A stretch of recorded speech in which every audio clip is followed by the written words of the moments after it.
Happy Valentine's Day, or Singles Awareness Day, or whatever you call it. Today, I want to talk about the living nightmare that's been my life over the last couple weeks when I had the horrible existential crisis come my way where I realized I might secretly be a romance writer and that I've been sabotaging my career this entire time because I've been very adamant that I'm not a romance writer and that my books aren't romance novels, but they might actually be romance novels because people keep telling me that they are. And I don't want to be a romance novelist, but apparently I already am.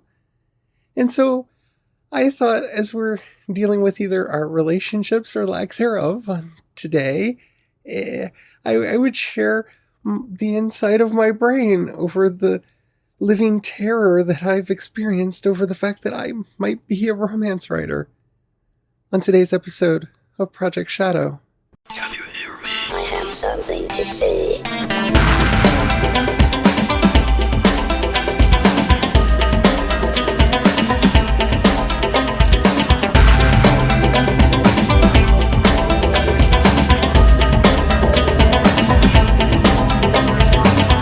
Project Shadow starts now.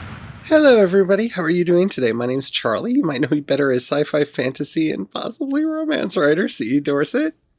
And yeah, that's kind of what I want to talk to you about today, because I don't have an answer yet. I actually signed up for Audible Escape because they're doing a free 2-month trial if you sign up before today, and this is not sponsored by them. But I don't really read romance novels, and I figured, why not just sign up for that and try out some romance novels and see if they actually look like the fiction that I'm writing. And but before we get into the nightmare of my own existential crisis here, if you haven't already, please do take a moment to rate this podcast on whatever app you're listening to me on. It really does help out a lot. It tells the algorithms to share the podcast with more people. The more people that listen, the bigger the community. The bigger the community, the better the chance we have of actually communicating with each other. And after all, that's why I do this in the first place. Alright, so this has been one of those things that has slowly been creeping in on me for kind of a decade now. Because, see, I feel like I'm doing that Seinfeld episode where everybody thinks Jerry's gay and his constant response is, I'm not gay. Not that there's anything wrong with that. Because I don't think there's anything inherently wrong with being a romance writer. I know some romance writers. They're very good people. I'm sorry, I'm being ridiculous because, writing is writing. And whatever you enjoy writing is what you enjoy writing. And there's absolutely nothing wrong with that. My issue is that the categories that I exist in my own head don't include the prospect of being a romance writer. I think of myself as somebody who writes Dune, or at the very least, some passable Robert E. Howard wuxia variants that people might actually enjoy reading at some point in their lives. And I don't read romance. I do watch quite a few rom-coms, but it's not something that, it is outside of my own understanding of myself and the person that I thought that I was. And it's outside of everything that I've ever tried to do in the stories that I tell. And I've gotten into arguments with readers over the years who have categorized my work as romance because I don't see it. It's not romance to me. The Chain is not a romance novel. It is a supernatural horror, and yes, there is a romantic subplot because, well, it's a postmodern retelling of the story of Cupid and Psyche, but through the lens of being a supernatural horror. And to me, it's not a romance novel, though I am currently reworking it, and that's kind of what sparked this whole thing off. Almost every book that I've ever done has, at some point, by multiple people, been referred to me as a romance novel. From Shine Like Thunder, to the Liquid Sky stories, which I really don't see it there. I can see it kind of in Shine. I can see where people are coming from. I can understand how someone could read The Chain as a romance novel. Okay, Crucify My Love is kind of a romance novel. Okay. But it's not something that I set out to do. And to me, the most fascinating part of this whole, and I mean existential crisis, it freaked me out. I got those cold shards through my chest when I first, that first dawning of realization actually broke through my ego a couple weeks ago. I felt ice shards break out of my heart and my chest and fill me with dread and worry and fear. I actually started shaking in my chair at the very prospect that I might be a romance writer. And it's not because I think less of romance writers or any particular genre of writers for that. Well, I can't say that because, some of the conservative writers that are out there, I can kind of bundle you up and write you off like people do who buy your books in bulk so that you can appear on the New York Times bestseller list. But, so yeah, there are some writers out there I definitely, as a class, think less of. Romance writers aren't on that list, and they're mainly out of neglect. It's not that I have a firm opinion about romance novels or romance writing or what it would take to actually write something like that. Because it's not something that I do. Or is it? And it's not something that I wanted to do. It's not something I set out to do. And it's kind of the quest that I'm currently on. What makes a romance novel? Because I'm not going to give away which books, but many of the books that I write, they're not together at the end. And maybe because a lot of modern romance has started to include the fling, and so it's not about permanent romance, it's about the love affair that grandfathers my work in. But again, that's not something that I thought about. See, the stories that I write are not love first. And that to me, in my own noggin, in my own brain, was how I defined romance. A romance novel is a book that is primarily interested in the romance between the main characters. So as I am wont to do, I do research. Because I love research, I really, really do. And who better than the romance writers of America, who subtitle themselves the voice of romance writers? Who better to go to find out what this genre is? So, here, I'm on their page about the romance genre. The basics. Romance fiction is smart, fresh, and diverse. Well, I'm going to ignore that because I think all good fiction should be smart, fresh, and diverse. So that could really cover anyone. Returning to their page. Whether you enjoy contemporary dialogue, historical settings, mystery, thriller, or any number of other themes, there's a romance novel waiting for you. Wait a minute. So you're saying that romance novels can be genred now? I mean, they always kind of were, that there were the thriller romances and the spooky romances and whatnot, but oh, my heart is kind of fluttering now. Definition. Okay, they're going to define it. Let's get into their definition, shall we? Two basic elements comprise every romance novel: a central love story and an emotionally satisfying and optimistic ending. Aha! I win! I mean, don't I? I mean, the end of The Chain isn't exactly optimistic. Neither is Shine Like Thunder. Or Crucify My Love. So, an optimistic ending. I don't have one of those. So I'm safe, right? Oh no, there's more text. Okay, let's continue reading. A central love story. The main plot centers around individuals falling in love and struggling to make the relationship work. A writer can include as many subplots as he or she wants, as long as the love story is the main focus of the novel. Well, okay. Sure, the relationship between Nobu and Jacob is central to the novel, and whether or not they are a couple or not really does matter. Oh, uh-oh. Well, yeah, Sadia and Akio, their relationship is kind of central to the entire story and how it plays out at the end.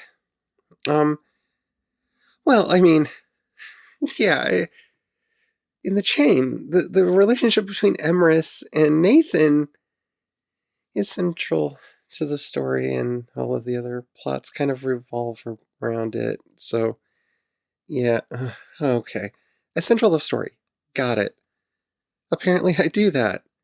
But surely, I don't meet the second criteria at all, right? The second criteria for a love story: an emotionally satisfying and optimistic ending. In a romance, the lovers who risk and struggle for each other and their relationship are rewarded with emotional justice and unconditional love. There's a lot that we can do there. See, this is the problem. I can define emotional justice and unconditional love in a lot of different ways. And technically, I guess you could say that most of my books, the characters do end up in that place. Oh no. Do I write romance novels? Returning to the site. Romance novels may have any tone or style. Oh no. Because I was thinking the dark tone of most of my... Oh, okay. Be set in any place or time. So my future fiction in past... Oh, that still counts. And have varying levels of sensuality, ranging from sweet to extremely hot. These settings and distinctions of plot create specific subgenres within romance fiction. Oh, goodness. So, am I a romance writer? Do I want to be a romance writer? Why does it scare me so much that, for the most part, I can kind of apply that definition of a romance novel to the vast majority of my books? I think it's because of my own cultural conditioning. You see, romance novels, especially when I was growing up, that was that little thing on the side. It wasn't literature. And I like to fancy myself as writing literary books. Not necessarily in genre, because that, of course, has its meaning now, but books with heft and meaning and weight. And romance novels, Pride and Prejudice is basically a romance novel, and, well, I don't know if you'd call Little Women a romance novel, but the romance is kind of central to that story. Yeah. See, I think it's my own cultural bias, mixed with my own fear of self, that has kept me from even entertaining the idea all these years, and struggling and fighting against it anytime anybody brought it up to me. No, The Chain isn't a romance novel. It's a novel with a romantic subplot, even though it takes up the vast majority of the story and is kind of what the whole conclusion to the book is really about. No, yeah. Methinks I do protest too much. Now, I'm not saying that I'm going to become a romance writer or really double down on this.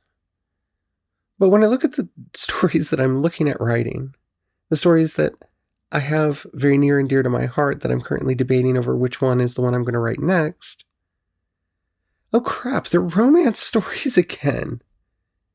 The relationships between the characters really matters. And they could be romance novels if I allowed them to be.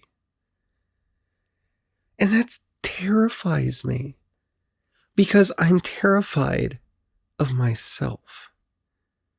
You see, the more I thought about this, the more I dug into the question of why the potential of being a romance novelist really scares me. The way it really, really scares me isn't so much that I think romance is less, but it forces me to be more public about topics of gender and sexuality than I've ever been. You see, back when I was really questioning my gender, there would be romantic subplots, but, I never really wrote love scenes at all because it was awkward for me to think about, because that brought up questions of gender and sex. And now that I'm more confirmed in who I am and what I am, I'm not as afraid of that. And so that's the question now, isn't it? Is that the problem all along? Is that how I've been holding myself back in my career? You see, when I say things like gender and sexuality matter so much more than people give them credit for, no, I'm not just my sexuality, and no, I'm not just my gender. And I completely agree with everybody who says things of that nature. They are so core to our central identity that a lot of our other identities ripple out from there. And the fact that I struggled for so many years to be able to say who and what I am, to realize that while I do have a lot of feminine qualities, and I do often identify as a femme person, to the point where I would almost say female, I am mostly non-binary.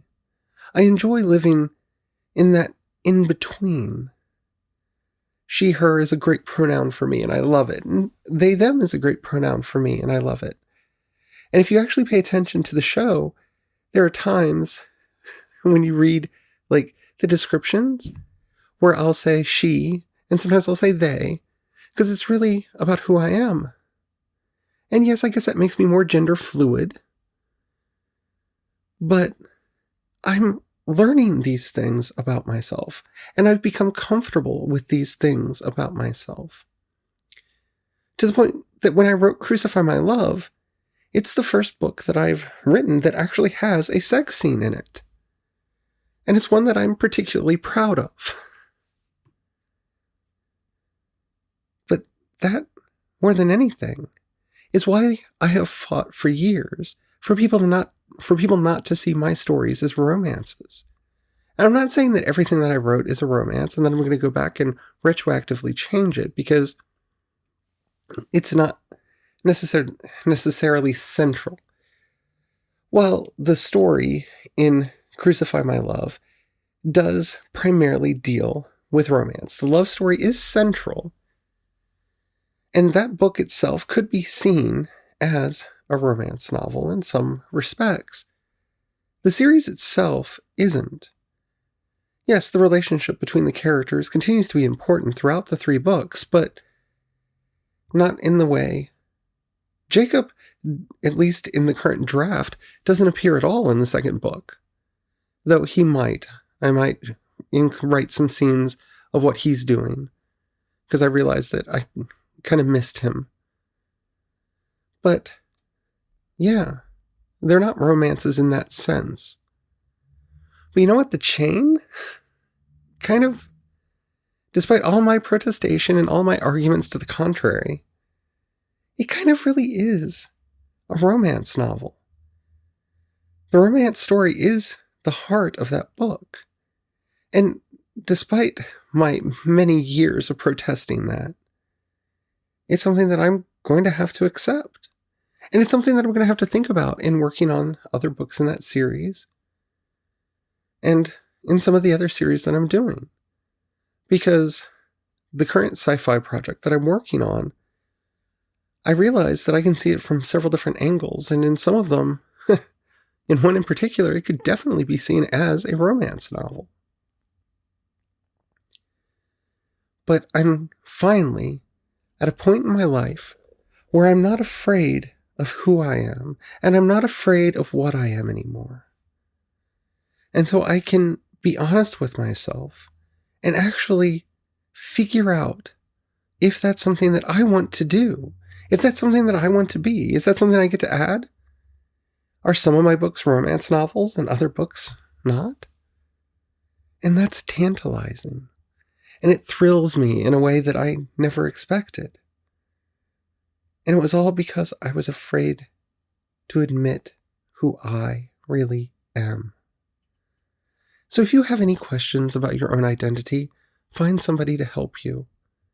Work out your issues. Don't wait too long. Don't suffer for too long. Find your answers. Find yourself, and you will find freedom and liberation. I hope you enjoyed this episode. If you did and you haven't already, please do rate it. It does help out a lot. If you have any questions, comments, or topics you'd like to hear discussed on the show, in the show notes you'll find a link to the voice message system. Keep it short, keep it clean. I would love to hear from you. While you're there, if you happen to have $1 that you can pass my way, do consider signing up to either my Patreon or to the listener support. As little as $1 a month really does go a long way to help me do everything that I do. And if you don't have any money right now, or you don't feel like giving, that's perfectly all right. But if you know somebody you think would like anything that I do, do share it with them. That helps out immensely as well. If you'd rather hit me up on social media, I am CE Dorset on both Twitter and Instagram, and I'm actually posting to Instagram. Yay! Hopefully I can keep that up. I'm learning. And you can find links to everything that I do over at projectshadow.com. So until next time, don't forget to have the fun. Bye.